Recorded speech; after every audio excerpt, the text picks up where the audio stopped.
হাদি হত্যার ঘটনাকে কেন্দ্র করে বাংলাদেশের স্বরাষ্ট্র উপদেষ্টার পরিবর্তন হতে যাচ্ছে, হতে পারে।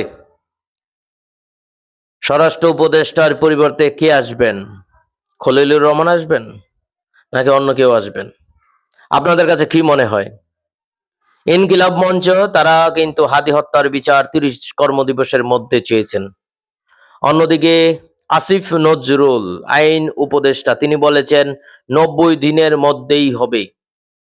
এখন ৯০ দিনের মধ্যে ৩০ কর্মদিবস তো পরে।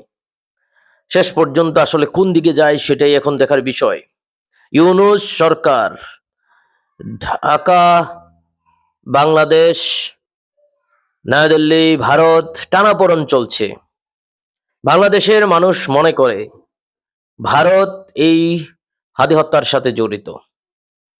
ভারতে পালিয়ে গেছে খুনি, তাকে যে কোনো মূল্যে ইনকিলাব মঞ্চ চায় বাংলাদেশে ফেরত নিয়ে আসতে। কেউ কেউ বলছে তাকে পুশব্যাক করা হবে, যেহেতু সে অবৈধ পথে গেছে। এখন যাবে কি না, সে আসবে কি না, এটাও একটা বিষয়।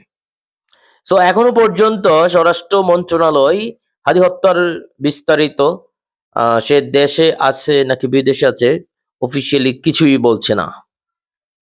আপনাদের কাছে কি মনে হয় স্বরাষ্ট্র উপদেষ্টার পরিবর্তন কে বা কাকে দায়িত্ব দেওয়া হয় সেটা বড় বিষয় নয়। বড় বিষয় হচ্ছে সামনে নির্বাচন।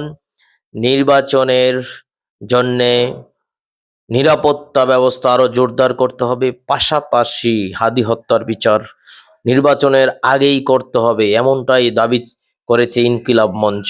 সো বুঝতেই পারছেন, তাড়াহুড়ো করে নির্বাচন করে চলে যাবে তা হতে দেবে না ইনকিলাব মঞ্চ, সেটাই তারা ঘোষণা দিয়েছে। আপনারা কি মনে করেন জানাতে পারেন কমেন্টে। আমরা তো শুধু নির্বাচন করতে আসিনি, আমরা প্রথম থেকে বলেছি যে আমরা রিফর্ম আমাদের একটা বড় এজেন্ডা এবং